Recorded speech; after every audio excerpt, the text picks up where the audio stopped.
नमस्कार प्रेक्षकांनो, मालिकेच्या आजच्या भागामध्ये आपल्याला पाहायला मिळणार आहे की सूर्या तुळजा धनुला घेऊन आता वधूवर ते मेळावा असतो त्यासाठी घेऊन जाणार असतात आणि त्याचबरोबर ते निघालेले असतात. तेव्हा पुष्पा काकी धनुला म्हणते की काळजी करू नको, गोड दिसते माझी लेक आणि तिथं चांगलं स्थळ तुला मिळेल. त्याचवेळी राजू भागू तिथं असतात. त्या म्हणतात की आपण पण जाऊया गं. तेव्हा भागू म्हणते चल ना गं राजू, आपण पण जाऊया, असं त्यांचं बोलणं चाललेलं असतं. तेव्हा धनु म्हणते की दादा मला काय वाटतं माहिती आहे का, घेऊन जाऊया यांना पण आपण सोबत आणि भागूसाठी पण एक चांगलं स्थळ बघूया आणि राजूसाठी पण बघूया आणि मग आपण तिथे गेलो ना यांना घेऊन, मग यांना पण बरं वाटेल. हे सगळं बोलणं त्यांचं चाललेलं असतं. तेव्हा धनु मात्र त्यांना दोघींना चिडवत असते. तेव्हा इकडे पुष्पा काकी पण हसत असते. भागू म्हणते नको गं बाई माझी, मी जाते शाळेला. राजू पण म्हणते की मी पण जाते. भागू आता शाळेला निघालेली असते. राजू म्हणते की माझी पण मसाल्याची ऑर्डर द्यायची आहे, मी पण जात आहे. तेव्हा पुष्पा काकी म्हणते खरंच गं बाई, दादाला मदत करतेस, मला बरं वाटलं गं, असं म्हणू लागते. एवढ्यात इकडे आता राजू निघालेली आहे आणि पुष्पा काकी फुल तयारीला आहे, कारण पुष्पा काकीनं ठरवलेलं आहे की आज काहीही झालं तरीही थांबायचं नाही, कारण आज हे शोधून काढायचं आहे, तुळशीचं उकरून घ्यायचं आहे आणि लिंगोबा शोधायचाच आहे, असं तिने ठरवलेलं आहे. आणि पुष्पा काकीने कुदळ फावडा आणलेला असतो आणि खोदायला सुरुवात करते. तुळशीच्या बाजूच्या सगळ्या फरशा तिने बाजूला करत असते आणि तिने उकरायला सुरुवात करते. इकडे आता तुळजा त्याचबरोबर सूर्या आणि धनु पोहोचलेली असतात. तिथे नावनोंदणी केली जाते आणि त्याचबरोबर धनुला आता 5 नंबरचा बॅच मिळालेला असतो. धनु तिथं पोहोचलेली असते आणि जेव्हा हे सर्व घडत असतं तेव्हा मात्र आता सगळ्यांनाच तिथे धक्का बसलेला असतो. आणि त्याचबरोबर इकडे धनु त्याचबरोबर आता सर्वजण आहेत. पुष्पा काकीचा राडा सुरू झालेला आहे आणि त्याचवेळी पाहायला मिळतं की आता तिथे सगळेजण सांगत आहेत की आता सुरुवातीला इथे परिचय केला जाणार आहे आणि प्रत्येकाने येऊन आपला परिचय इथे स्टेजवर येऊन सगळ्यांना द्यायचा आहे आणि मग त्यानंतर आपल्याला जे पसंत आहे त्यांच्याशी बोलायला जायचं आहे. हे सगळं अशा पद्धतीनं चालू असतं आणि ती जी प्रोसिजर असते त्या पद्धतीनं आता एक एक तिथला जो उमेदवार आहे ते येऊन स्टेजवरती आपला परिचय देत असतं आणि आपल्या मुलाबद्दलच्या अपेक्षा काय आहेत त्या ती सांगत असतात. हे सगळं जेव्हा घडत असतं तेव्हा मात्र आता तिथे धनुचा नंबर येणार असतो. धनुला स्टेजवरती जाऊन परिचय द्यायचा असतो. तुळजा धनुला प्रमोट करत असते, म्हणत असते काळजी करू नको, सगळं व्यवस्थित होणार आहे. आणि इकडे सूर्याला पण सांगत असते की काळजी करू नको सूर्या, धनु व्यवस्थित बोलणार आहे.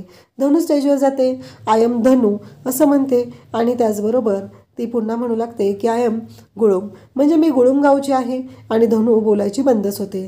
तेव्हा सूर्या म्हणतो अगं धनु, तू घरी बोलतीस की नाही, छान बोलत असते तसं बोल बरं बिंदास्त, काळजी करू नको, सगळं व्यवस्थित होणार आहे, घाबरण्याची काहीही गरज नाही, असं धनुला सूर्या सांगू लागतो. आणि धनुला म्हणत असतो की काळजी करू नको, सगळं व्यवस्थित होणार आहे, आम्ही आहोत ना इथं, तुला येतंय छान बोलता, असं तो सांगत असतो. आणि धनु मात्र तिथे जाऊन बोलायला सुरुवात करते. धनु बोलत असते आणि एवढं छान धनु बोलत असते ते पाहून खरं तर सगळ्यांना तिथे धक्का बसतो. सगळेजण खुश होत असतात. धनु सांगू लागते की मी BA 3rd इयरला आहे आणि त्याचबरोबर माझा फायनलचा सब्जेक्ट आहे तो इंग्लिश, हे ते बोलत असते. आणि ती म्हणते माझ्या मुलाकडून फार काही अपेक्षा नाहीत, मुलाने फक्त स्त्रीचा सन्मान करावा, अगदी माझा दादा जसा सगळ्यांना जपतो त्या पद्धतीने त्याने जपावं आणि माझा दादा जशी काळजी घेतो अगदी तसं असावं आणि त्याने नेहमी स्त्रीचा आदर करावा. ह्या सर्व गोष्टी आता धनु बोलून दाखवत असते आणि त्याचवेळी सगळेजण धनुचं टाळ्या वाजवून स्वागत करतात. धनु एवढं सुंदर बोललेली असते. आता मुलामुलींचा परिचय झालेला असतो आणि त्यानंतर पुढची गोष्ट असते ती म्हणजे आता सगळ्यांनी तिथे एकत्र येत आता तिथे बोलायचं असतं, एकमेकांच्या ओळखी करून घ्यायच्या असतात, आपल्याला जी व्यक्ती आवडलेली आहे त्यांच्याकडे जायचं असतं. एक मुलगा असतो तो धनुला खूप आवडतो आणि तेव्हा धनु म्हणते हा जर आला आणि याने मला विचारलं ना, मी ह्याला होकार देऊन टाकणार आहे. पण तो मुलगा धनुकडे न जाता तिथे असलेल्या दुसऱ्या मुलीकडे जातो आणि मग एवढे परिचय, एवढी लोकं आलेली असतात. इकडे सूर्याला आणि तुळजाला वाटलेलं असतं की एखादा चांगला मुलगा आज मिळून जाणार आहे आणि आज काम होणार आहे. आणि त्याचबरोबर धनु, सगळे मुलं एकमेकांशी बोलत असतात पण धनुला विचारायला एकही मुलगा येत नाही. धनु रडायला लागते आणि म्हणते माझंच चुकलेलं आहे. माझ्या जिभेचे चोचले पुरवण्यासाठी मी जराही विचार केला नाही. मला घरातले सगळेच सांगत होते आणि त्याचबरोबर मी कोणाचंच ऐकलं नाही असं धनु म्हणत असते. आणि त्याचवेळी तिथं तुळजा येते, धनुला जवळ घेते, तिला समजवू लागते, काळजी करू नको धनु, असं काही नसतं गं, अगं मला असं भरपूर आहे. तेव्हा इकडे धनुला सांगू लागते की बरोबर आहे ना, मी हे जास्तच केलेलं आहे, बघितलंस ना, माझं वजन वाढलेलं आहे म्हणून हे सगळं होत आहे. आणि त्याचबरोबर इकडे सगळेजण जमलेले आहेत आणि धनु रडत आहे. तुळजा मात्र धनुला समजवत असते आणि त्याचबरोबर तुळजा म्हणत असते की हे सगळं काय चाललंय, अजिबात रडायची गरज नाही असं समजवत असते.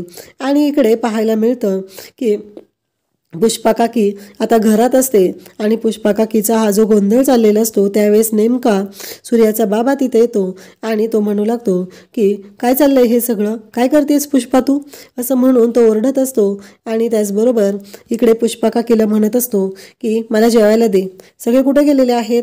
आणि त्याचबरोबर इकडे सूर्या त्याचबरोबर सगळेजण घरात नसतात. पुष्पा काकी म्हणते सकाळ झाली आहे, तो दारू पिऊन आलेला असतो शंकर, त्यामुळं हे सगळं चालत असतं. आणि त्याचबरोबर हे सगळं जेव्हा घडत असतं तेव्हा पुष्पा स्वतः एक श्वास घेते आणि जेवायला देते, त्यांना त्यांच्या खोलीत पाठवते. आणि पुष्पा म्हणत असते की आता संपवायला पाहिजे. सूर्या धनु सर्वजण आता एकत्र आलेले असतात.